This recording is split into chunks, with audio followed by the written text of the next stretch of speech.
사도 요한은 하나님은 사랑이시라 라고 두 번이나 말을 합니다. 그런데 여기서 사용된 사랑이란 단어는 아가페라는 것을 사용해서 하나님은 사랑이시라고 말을 해줬습니다. 하나님에게는 수많은 다른 속성들이 있기 때문에 요한은 하나님은 오직 사랑이라고 말하지 않았습니다. 그가 하나님은 사랑이시라는 것은 하나님이 끊임없이 자신을 다른 사람들에게 주시고 그들의 유익을 구하신다는 의미에서 이렇게 말한 것입니다. 영국의 유명한 신학자이자 성공의 신부인 존 스토트는 자신의 저서 그리스도의 십자가에서 인간이 자신들의 행위를 통해 자신들의 성격을 드러내듯이 하나님도 아들의 죽음을 통해 자신을 우리에게 보여주셨습니다고 저술을 했습니다. 십자가는 하나님의 사랑을 드러냅니다. 사랑이 정말로 무엇인지 알고 싶다면 사전에서 그 의미를 찾으려 하지 마시고 십자가를 보시면 그 진정한 사랑의 의미를 알 수 있다는 것입니다. 오늘 본문에서 사도 바울은 하나님의 사랑에 대해서 우리가 아직 연약할 때에 그리스도께서 적당한 때에 경건치 않은 자를 위하여 죽으셨느니라. 의인을 위하여 죽는 자가 쉽지 않고 선인을 위하여 용감히 죽는 자가 혹 있거니와 우리가 아직 죄인 되었을 때 그리스도께서 우리를 위하여 죽으심으로 하나님께서 우리에 대한 자기의 사랑을 확증하셨느니라고 표현합니다. 이 말씀은 저희가 오늘 읽었어야 할 성경 봉독입니다. 제가 정신없이 성경 봉독을 그냥 지나쳤는데 바로 이 말씀입니다. 다시 읽어드리면 우리가 아직 연약할 때에 그리스도께서 적당한 때에 경건치 않은 자를 위하여 죽으셨느니라. 의인을 위하여 죽는 자가 쉽지 않고 선인을 위하여 용감히 죽는 자가 혹 있거니와 우리가 아직 죄인 되었을 때 그리스도께서 우리를 위하여 죽으심으로 하나님께서 우리에 대한 자기의 그 사랑을 확증하셨느니라고 이렇게 표현을 합니다. 십자가는 하나님의 사랑에 대해 무엇을 말해주고 있습니까? 십자가는 우리를 향한 하나님의 사랑에 관한 두 가지의 그 진리를 말해주고 있습니다. 첫째, 십자가는 우리를 향한 하나님의 그 측량할 수 없는 위대하고 희생적인 사랑을 말해주고 있습니다. 그 희생적인 사랑의 대가는 사랑의 행위의 깊이를 측정할 수가 있습니다. 그리스도께서는 우리를 위해 죽으셨습니다. 하나님의 사랑은 너무나 엄청나기 때문에 우리의 구원을 위해 자기 아들을 내어주신 것입니다. 하나님의 세상을 이처럼 사랑하사 독생자를 주셨으니 이는 저를 믿는 자마다 멸망치 않고 영생을 얻게 하려 하심이니라 라는 요한복음 3장 16절 말씀 우리가 잘 알죠. 십자가 위에서 예수 그리스도께서는 극심한 고통과 상상할 수 없는 그 굴욕을 견디셨습니다. 더 심한 것은 그리스도께서 자신의 죄가 하나도 없음에도 불구하고 오히려 우리의 죄를 위해 죽으셨기 때문에 우리에게 향해야 할 그 하나님의 진노를 본인이 담당하셨다는 겁니다. 제가 받아야 할 진노를 예수님께서 담당하셨다는 겁니다. The one I deserved the wrath of God, but rather Jesus received that wrath instead of me. 요한일서 4장 9절로 10절에 하나님의 사랑이 우리에게 이렇게 나타난 바 되었으니 하나님이 자기의 독생자를 세상에 보내심은 그로 말미암아 우리를 살리려 하심이라. 사랑은 여기에 있으니 우리가 하나님을 사랑한 것이 아니요 하나님이 우리를 사랑하사 우리 죄를 속량하시려고 그 아들을 보내셨다고 하는 것입니다. 둘째로 십자가는 우리를 향한 하나님의 사랑이 전적으로 과분하다는 것을 보여줍니다. 사랑의 행위의 깊이는 사랑의 대상이 얼마나 가치 없는가에 따라 측정될 수도 있습니다. 그리스도께서는 우리를 위해 죽으셨습니다. 이 구절들에서 우리는 세 단어, 즉 약함, 경건치 않음, 또 죄인으로 묘사가 되는 것을 볼 수가 있습니다. 우리에 대해서 세 단어가 있습니다. 사용한 세 단어가 뭐냐면 약함, 경건치 않음, 또 죄인. The three words that were used, the three vocabulary words that used was the weakness, and unholiness and sinner. 사도 바울은 의인을 위하여 죽는 자가 쉽지 않고 선인을 위하여 용감히 죽는 자가 혹 있거니와라고 말합니다. 의로운 사람은 우리가 존경할 수 있는 사람이고 선한 사람은 우리가 사랑할 수 있는 사람입니다. 사람이 단지 존경하는 사람을 위해 목숨을 바치는 경우는 드물지만 사랑하는 사람을 위해 죽는 경우도 간혹 있습니다. 그러나 그리스도께서는 의로운 사람이나 선한 사람을 위해 죽지 않으신 것입니다. 모든 사람, 선한 사람이든 악한 사람이든 의로운 사람이든 의롭지 못한 사람이든 누구나 상관없이 모든 사람을 위해서 주님께서 돌아가셨다는 겁니다. 죄인을 위해서 돌아가신 것이죠. Not only Jesus died for, well, Jesus did not die for the righteous people or the good people.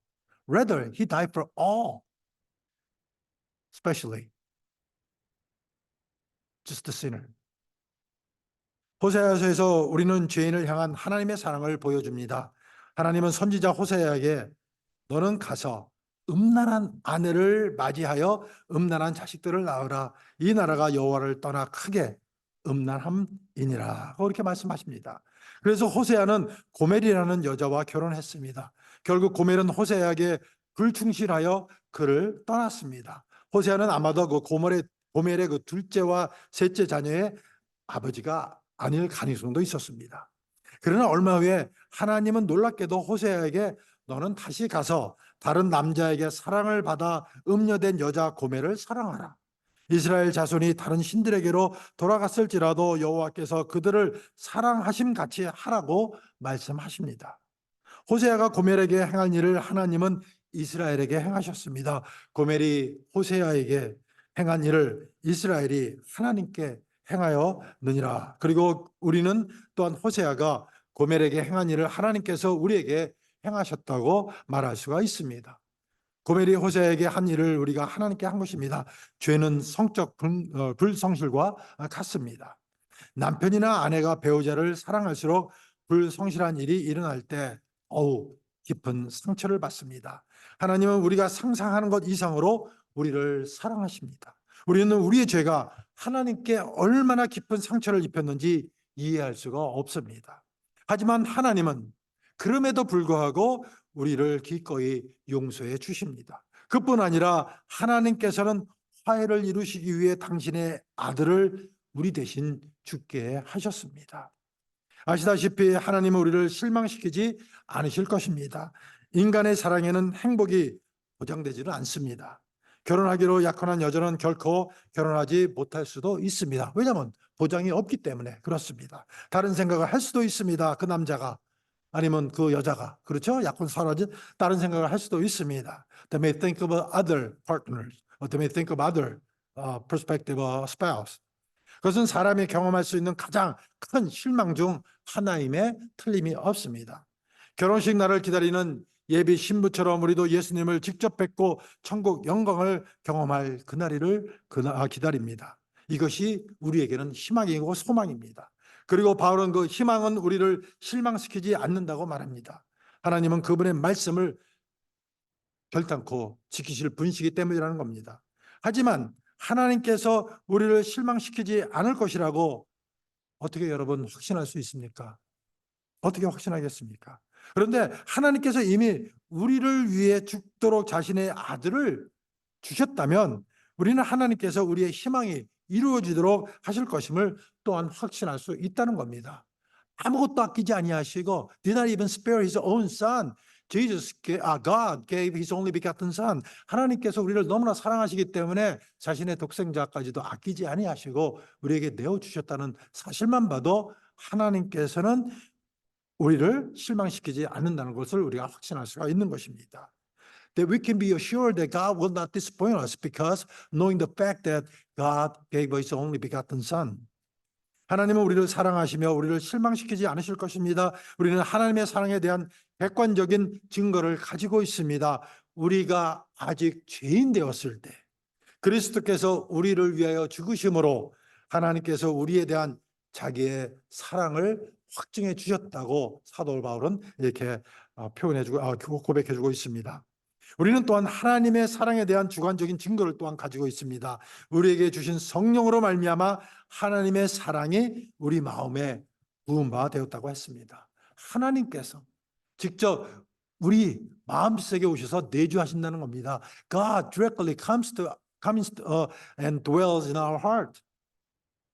신자의 그 성도의 희망은 근거 없는 낙관주의와 동일시되어서는 안 됩니다. 오히려 그것은 우리의 미래 운명에 대한 복된 확신이며 성령을 통해 우리에게 계시되고 그리스도의 죽음을 통해 객관적으로 입증되는 하나님의 사랑에 기초를 두고 있습니다. 하나님의 말씀과 성령은 끊임없이 하나님이 우리를 사랑하신다고 말씀하고 계십니다. 하나님의 약속이 의심스러울 때 십자가를 기억하시기 바랍니다. 우리가 아직 죄인 되었을 때 그리스도께서 우리를 위하여 죽으셨다고 라는 그 말씀 묵상해 보시기 바랍니다. 하나님은 헤아릴 수 없는 사랑으로 우리를 사랑해 주십니다. 그분은 우리를 향한 그분의 사랑에 관해 우리를 결코 실망시키지 않으실 것입니다. 하나님의 사랑은 우리 믿음의 영원한 주제입니다. 거듭 말씀드리지만 하나님께서 우리를 사랑하신다는 가장 중요한 확증은 바로 십자가입니다. 십자가 앞에서 우리는 그분의 사랑을 느낄 수 있고 확인할 수가 있습니다. 그런데 오늘 본문은 그 십자가에 대한 의미를 한층 더 깊은 단계에서 말씀하고 있습니다. 그것은 바로 언제부터 우리를 사랑하시는가 하는 점입니다. 하나님께서 언제부터 우리를 사랑하셨을 것 같습니까, 여러분? 우리는 흔히 주님께서 우리를 위해 십자가에 죽으시고 그 사실을 믿고 받아들일 때부터 하나님의 사랑이 우리에게 임한다고 생각을 합니다. 하지만 성경은 오늘 하나님의 사랑이 우리가 믿을 때부터 임하는 것이 아니라 우리가 예수 그리스도를 믿기 훨씬 전부터 있었다고 말씀해 주고 있습니다. 이것은 본문은 아까도 말씀드렸던 그 세 가지 단어로 표현이 되는데, 첫째 6절에 보시면 우리가 아직 연약할 때에, 둘째 또 8절에 우리가 아직 죄인 되었을 때, 셋째 10절에 우리가 하나님과 원수 되었을 때라고 말씀합니다. 여러분, 지금 우리 예수 그리스도를 믿는 우리는 어떻습니까? What is our condition that now that we believe in Jesus Christ? We are no longer the sinner. We are forgiven sinner. There's a difference, okay? 우리는 죄인이긴 죄인이지만 용서받은 죄인입니다. 또한 하나님과 원수되었다고 했는데 지금은 하나님과 원수가 된 게 아니라 하나님과 화목했습니다. 그렇죠? We have been reconciled with God through Jesus Christ. 왜냐하면 예수 그리스도로 인해서 하나님과 화목되었기 때문입니다. 우리가 아직 연약할 때라는 것, 우리가 예수님 때문에 우리가 강해졌습니다. 물론 인간적인 면에서 연약한 부분들이 있지만 but because of Christ that we are no longer weak, we are strong. 보통 사람들은 병들고 사업에 실패하고 환난을 당하면 하나님께서 나를 버리셨다고 생각합니다. 내 죄로 인해 하나님의 사랑을 잃어버렸다는 생각을 하게 됩니다. 하지만 주님은 오히려 우리가 죄인 되었을 때부터 우리를 사랑하기 시작하셨다고 말씀합니다. 우리는 종종 한 예를 들면 자동차 운전을 하다가 사고를 경험하거나 사고 소식을 듣습니다. 대부분 사람들은 그런 일이 있은 후에 고백하기를 사고가 나자 자기의 잘못을 생각하며 후회하게 되었다고 말합니다. 마치 하나님께서 그 자기가 잘못한 것을 아시고 고난을 주신 것처럼 느꼈다는 겁니다. 그러나 누구나 그런 상황에서는 그런 생각을 할 수가 있습니다. 물론 그럴 수 있습니다. 하나님께서는 우리가 어떤 길을 잘못 가지 않게 하시려고 어떤 경우에 경고의 사인을 주실 수도 있습니다. 그러나 더 중요한 것은 하나님께서 우리를 사랑하신다는 사실입니다. 우리가 하나님을 알기 전부터 하나님은 우리를 먼저 사랑하셨습니다. 그리고 그 사랑은 하나님과 우리와의 관계에 있어서 가장 중요한 것입니다. 그래서 로마서 8장 35절서부터 39절에서 사도 바울은 이렇게 하나님의 사랑에 대해서, 하나님과 우리의 사랑의 관계에 대해서 이렇게 고백을 합니다. 누가 우리를 그리스도의 사랑에서 끊으리요? 환난이나 공고나 핍박이나 기근이나 적신이나 위험이나 칼이랴. 이 모든 일에 우리를 사랑하시는 이로 말미암아 우리가 넉넉히 이기느니라. 내가 확신하노니 사망이나 생명이나 천사들이나 권세자들이나 현재일이나 장래일이나 능력이나 높음이나 깊음이나 다른 아무 피조물이라도 우리를 우리 주 예수 그리스도 안에 있는 하나님의 사랑에서 끊을 수 없으리라. 다른 아무 피조물이라도 세상에 그 어떤 권세 있는 자도 우리를 하나님의 사랑에서 끊을 수 없다고 사도 바울은 확신 있게 말씀해 주고 있습니다. 정말로 그렇습니다. 그 어떤 것도 저와 여러분이 갖고 있는 그 하나님의 사랑을 끊을 수가 없습니다. 예수 그리스도 안에 있는 이 사랑을 끊을 수가 없다는 겁니다. Literally nothing in the world that cannot separate us from the love of God that is in Christ Jesus. 그러므로 우리가 비록 병에 들었다고 해도 하나님의 사랑을 잃어버리지는 않습니다. 또한 비록 우리가 잘못했다고 할지라도 우리는 하나님의 사랑을 잃어버리지는 않습니다. 하나님께서는 사랑하십니다. 우리가 돌아오기를 바라십니다. Even if we done something wrong, God does not stop loving us.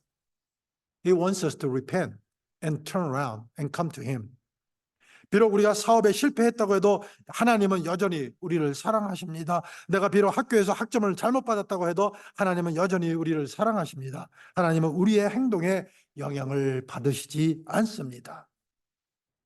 하나님은 우리가 어떻게 한다고 해서 하나님의 마음이 바뀌시거나 달라지지 않습니다. 하나님은 변치 않으시는 분이십니다.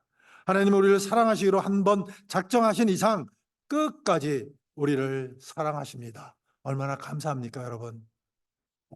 여러분 감사하지 않으세요? 우리 인간의 사랑은 사랑 열심히 하다가도 뭔가 좀 틀리면 언제 받냐, 그렇죠? In human beings, of course, we love so much to each other, but somehow something went wrong, then their mind changes sometimes. But God is not like that. 하나님은 그렇지 않다는 겁니다. 그런데 우리는 자주 하나님께 대해 오해를 합니다. 내가 잘못하면 하나님도 우리를 싫어하신다고 생각합니다. 내가 하나님을 멀리하면 하나님도 우리를 멀리하신다고 느끼게 됩니다. 이것은 바로 우리의 본성으로부터 나오는 생각입니다. 사람은 그렇게 살아갑니다. 상대방이 나를 싫어하면 나도 그를 싫어하게 됩니다. 하지만 우리가 믿는 하나님은 그렇지 않다는 것입니다. 그 샤머니즘을 보시면 인간의 본성이 어떻다는 것을 알 수가 있습니다. 샤머니즘이나 그 고대 근동의 그 종교, 여러 종교들을 보면 그들은 자기들의 신을 감동시키려고 노력을 합니다. 자기들의 신을 감동시키기 위해 제물을 드리고 고행을 합니다. 그리고 그런 제물과 고행에 감동한 신은 그제야 사람들의 간구를 듣는다고 믿습니다. 그러나 우리가 믿는 기독교는 그렇지 않다는 거죠. 세상에 많은 종교가 있지만 대부분의 종교는 인간이 먼저 자기 신을 감동시키려고 노력을 합니다. 신을 움직일 수 있도록 한다는 것입니다. 하지만 우리가 믿는 하나님은 그렇지 않습니다. 하나님은 우리로부터 영향을 받지 않으십니다. 물론 우리의 기도를 들으시고 우리의 간구에 하나님은 당신의 뜻을 변화시키기도 하십니다. 우리가 예수를 믿으면서 바뀌어야 할 가장 중요한 것이 바로 이 점입니다. 우리에게는 모두 하나님에게 대한 오해가 있습니다. 우리가 하나님 앞에 나올 때마다 우리는 우리의 생각을 새롭게 해야 합니다. 생각이 바뀌지 않으면 아무리 믿음을 생활을 해도 진정한 삶의 변화를 경험할 수가 없습니다. 믿음으로 인해 얻는 기쁨도 없습니다. 삶의 유익도 없습니다. 오늘 말씀에서 우리가 가지고 있는 오해 중에 하나를 지적하고자 합니다. 그것은 하나님의 사랑은 우리가 예수 그리스도를 믿기 훨씬 전부터 시작되었다는 것입니다. 우리가 예수를 믿고 교회에 나오고 예배를 드리고 교회 활동에 참여하고 때로는 제법 많은 헌금도 드리고 그런 과정들을 보시면서 하나님께서 우리를 사랑하기로 작정하셨다는 것이 아닙니다. 오히려 우리가 아직 연약할 때에, 우리가 아직 죄인 되었을 때에, 그리고 우리가 하나님과 원수 되었을 때 이미 우리를 사랑하셨다는 겁니다. 우리가 하나님을 알기 전부터 하나님을 우리를 사랑하셨다는 것이죠. 이게 우리 감리교도들이 이해하고 주장하는 하나님의 여러 가지 은혜 가운데 하나인 선제적 은혜라는 것입니다. 선제적 은총이라고도 하죠. 선제적 은혜는 인간이 결정하기도 전에 앞서 오신 하나님이 주시는 그 은혜를 가리키는 겁니다. 그것은 그들이 누구인지에 관계없이 모든 개인에게 주어진 신성한 거룩한 그런 도움입니다. 사람이 예수 그리스도를 믿든 안 믿든 다른 샤머니즘을 믿든 안 믿든 어떠한 좀 특별한 그 종교를 믿든 안 믿든 하나님께서는 그들에게 이미 은혜를 베푸시려고 그 앞에 계시다는 겁니다. 그래서 그가 은혜를 받아들임으로, 예수 그리스도를 통해서 은혜를 받아들임으로 구원을 받게 하신다는 겁니다. Regardless of what religion that they believe, God's grace precedes them so that they can accept the salvation, to receive the salvation through Jesus Christ in faith in Jesus Christ. 이 은혜로 인해 인간은 하나님을 찾고 죄에서 돌이키고 구원을 위한 하나님의 은혜에 협력할 수 있게 되는 겁니다.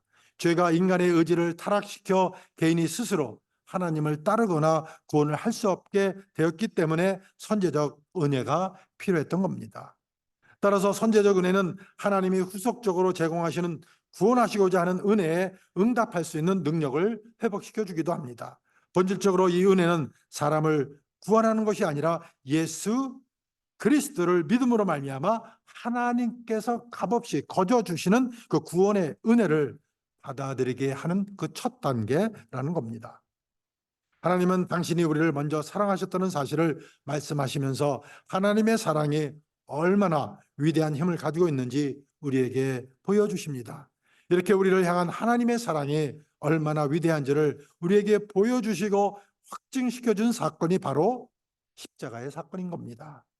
십자가에서 양쪽 팔을 쭉 벌리시면서 내가 너희를 이만큼 사랑한다 하시면서 우리를 향한 당신의 사랑을 보여주셨고 확인시켜 주셨고 또 우리의 마음에 이것들을 우리가 이제 새기면서 이 사순절을 보내야 될 줄로 믿습니다. 그래서 하나님의 사랑이 정말 얼마나 크고 위대한지를 다시 한번 깨닫고 점점 주님의 은혜로 말미암아 주님의 성품을 닮아가는 저와 여러분이 되시기를 바랍니다.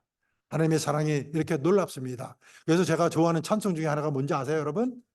여러 가지 찬송들이 있지만 어린이 찬송 Jesus loves me, this I know. 여러분 아시죠? 예수 사랑하심은 어떻게 하죠?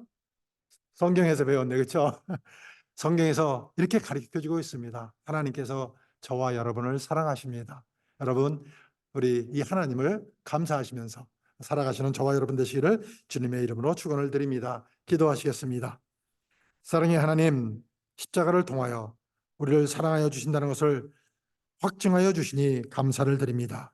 주의 은혜 가운데 주님의 사랑을 감사하며 이 사순절을 보내면서 신앙을 재점검하는 계기가 되도록 도와주시옵소서. Loving God, we express our gratitude for affirming your love toward us through the cross. In your grace, help us to be thankful as we observe the Lenten and to reflect on our faith. In Jesus' name. 예수님의 이름으로 기도합니다. 아멘. 우리 다 같이